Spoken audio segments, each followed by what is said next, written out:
E aí, meu povo, tudo beleza? Aqui quem vos fala é Humberto. Estão prontos para mais coreografias de combate super caprichadas? Porque Keanu Reeves está de volta no seu personagem que tanta gente curte. Mas primeiro, deixa um like explosivo para ajudar esse vídeo e se for o seu tipo de conteúdo, se inscreve para ajudar o canal. Enfim, eu assisti John Wick 4, Baba Yaga e vim te contar o que eu achei.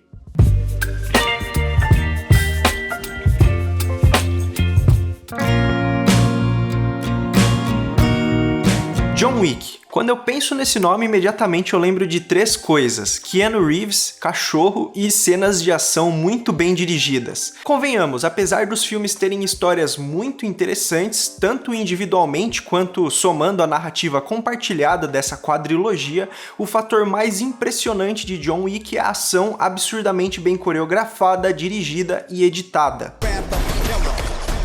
Não adianta ter só um desses quesitos, precisam estar em comunhão para a gente receber um produto final bem refinado. E os três filmes anteriores têm isso, alguns mais do que outros, mas no geral, todos muito acima da média. Pois bem, John Wick 4 conseguiu elevar ainda mais a maestria dessas cenas e caprichou tanto no uso de artifícios narrativos, sonoros e principalmente visuais, que serão muito poucos os filmes que alcançarão esse mesmo nível daqui pra frente.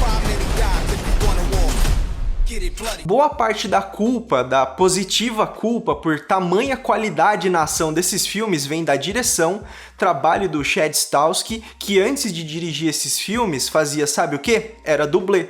Todo o conhecimento que ele deve carregar na forma de cicatrizes em seu corpo, ele converteu em direcionamento de coreografias, atuações, fotografia e toda a equipe em geral para maximizar as cenas de combate e torná-las mais interessantes e críveis. Bora pontuar cada uma dessas coisas, positivas e negativas, e descobrir se o resultado final ficou bom?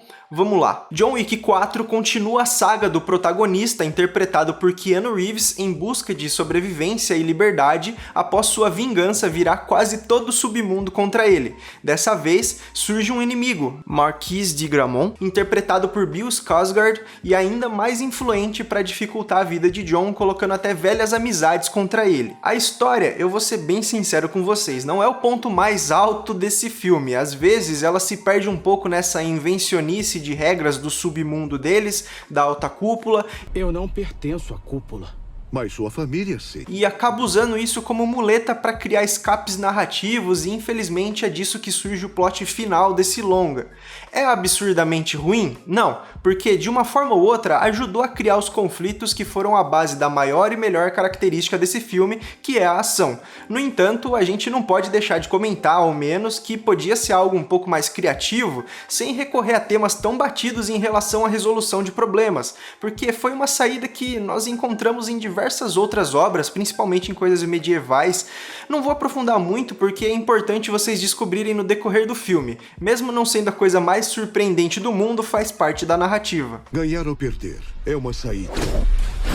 Dito isso, é importante você saber separar as coisas para que um detalhe não tão assertivo não influencie você a ponto de impedir que aproveite outros detalhes mais caprichados. Então, quanto à narrativa, ela tem outras fragilidades aqui e ali, talvez alguns personagens secundários não convenceram tanto ou sejam demasiadamente estereotipados, alguns trechos parecem desconexos, tem subtramas acontecendo que ficam meio jogadas ou surgem do nada e não conquistam a gente, mas não é nada que ofusque o brilho dos pontos positivos desse filme. Então vamos começar a falar deles. Apesar de eu ter dito agorinha mesmo que alguns personagens não convencem, existem personagens que chamam bastante atenção por seus estilos de luta muito peculiares.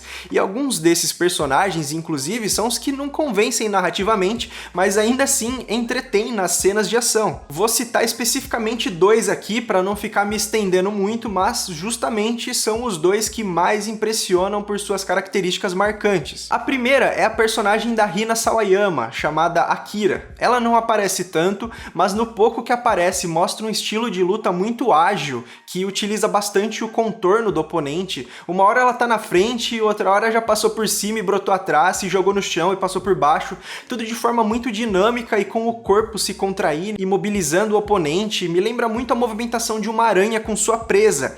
Dá até pra fazer um paralelo com algumas cenas de O Espetacular Homem-Aranha versus o Lagarto.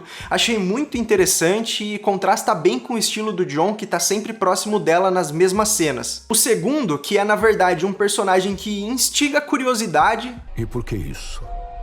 Tem seus problemas narrativos atrelados a exigir da gente um apego ao passado que não nos foi apresentado. A nostalgia em torno do Kane, interpretado pelo Donnie Yen, só existe no coração do John Wick, porque o nosso precisaria trabalhar um pouco mais para alcançar. No entanto, ele é um personagem cego. O ator reprisa mais uma vez essa característica que já era parte de seu personagem em Rogue One, uma história Star Wars. Lá, suas grandes habilidades de luta vinham pelo domínio profundo de sua sensibilidade e fé à força, própria da série. Aqui, suas habilidades são bem mais críveis, usando o ambiente, sons e certos objetos para mapear mentalmente o local, a posição dos inimigos e seus movimentos. Tem uma dose de surrealismo? Tem, mas as cenas de luta desse cara são bem instigantes, porque você se pega tentando compreender como ele sabe sobre algo ali, sendo cego, e o filme geralmente te mostra, seja colocando algo que emita som ou sentindo as coisas com a sua bengala de deficiente. As cenas tentam o máximo possível tornar suas habilidades críveis. Depois, temos mais dezenas, talvez mais de uma centena de oponentes aleatórios, alguns com mais enfoque, alguns aliados aqui, outros com intenções nebulosas ali.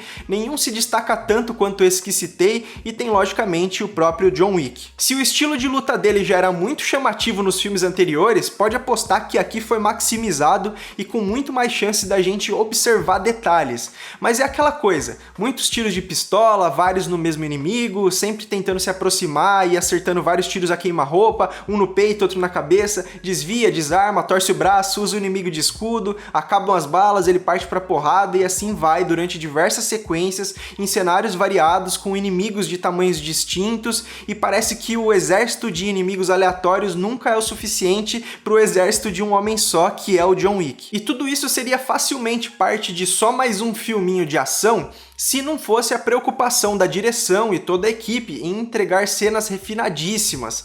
A gente já viu isso na série, mas até pra mim, que adoro os outros filmes, fiquei surpreso com os detalhes nesse aqui. Sabe aqueles filmes de ação que o personagem vai dar um golpe, mas para desferir esse um golpe, a gente vê diversos ângulos em um segundo, porque são tantos cortes que é até difícil se localizar no meio da cena, e quando esse golpe tem algum salto mortal ou coisa parecida, fica pior ainda. Tá ligado esses filmes? Não rola isso aqui. Se eles vão mostrar um golpe, eles mostram com a mesma câmera do início ao fim, confiando no ângulo, na coreografia, nos atores e nos dublês. E não é um soquinho, são sequências agitadas, com várias posições e golpes que seriam muito difíceis de se mostrar de forma verossímil sem ficar cortando para esconder defeitos. Aqui, muito provavelmente, os defeitos foram escondidos através de uma técnica milenar. Preparo, inteligência e perseverança. São cenas complicadas, mas se pensar direitinho, nas mãos certas, não vai precisar picotar tudo, e isso engrandece a experiência do espectador,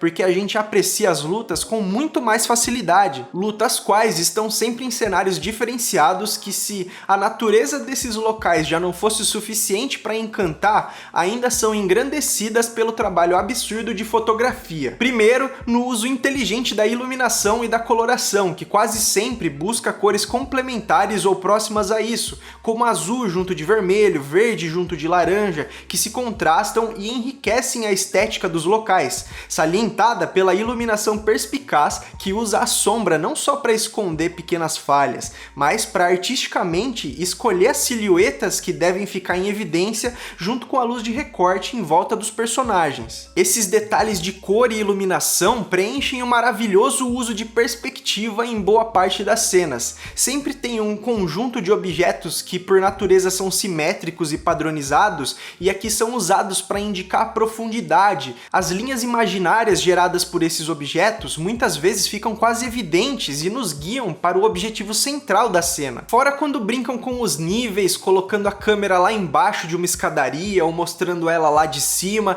e devido a boa parte do filme se passar em Paris, os pontos turísticos são mostrados de forma simétrica e contemplativa, praticamente pinturas na tela enquanto a gente assiste. Essa brincadeira com planos também favorece a ação quando você joga com a possibilidade de um personagem ser atropelado por um carro que vai cruzar o primeiro plano sem você nem dar conta, mas entende, pois há outros carros no trânsito do fundo da cena.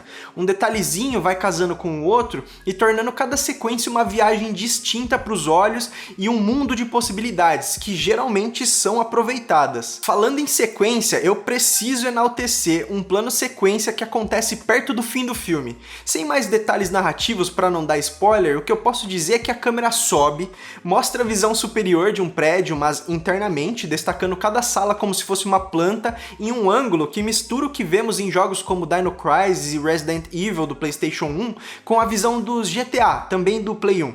E tem muita coisa acontecendo nessa cena. Os cortes, que são poucos, ficam camuflados em algumas trocas de cômodos e você não percebe. Então passa ali mais de 1 minuto mostrando a progressão dos personagens nessa cena sem um único corte visível. Eu achei muito criativo, com certeza foi bem difícil de se executar, considerando que tem fogo, cachorro e dezenas de inimigos nessa cena, é de longe minha parte preferida do filme. Os personagens que a gente conhece dos capítulos anteriores estão aqui. Alguns têm sua importância, outros aparecem minimamente. Os personagens novos ora mostram para o que vieram, alguns ficam devendo em certos aspectos. No geral, você não vai ficar abismado com nenhuma atuação, mas também não vai ficar incomodado. Isso dentre protagonista até os figurantes. Tá tudo ali dentro do aceitável. No final das contas, John Wick Baba Yaga, ou como eu prefiro, John Wick 4, encerra essa história. Acho difícil termos outro filme com esse título, se tiver vai ser spin-off. Não sei se sobre o Wick ou outro personagem, mas por aqui foi um fim digno, finalizou uma breve história interessante de se acompanhar, entregou muito entretenimento com ação refinada desde o primeiro e sempre melhorando, tendo seu ápice aqui, na minha opinião. Então, pra mim, não resta dúvida que esse filme tá entre bom e excelente, porque ele é só bom em alguns quesitos, mas é excelente em tudo que se refere à ação. Com certeza vale o seu tempo e se você é fã da franquia, vai gostar desse. Mas e você, já assistiu o filme ou tá planejando assistir? Me conta aí nos comentários sua opinião ou suas expectativas, bora conversar. Não esqueça de deixar um like para ajudar esse vídeo e se for o seu tipo de conteúdo, se inscreve, ativa o sininho para não perder nenhuma novidade. Valeu, um grande abraço e até a próxima!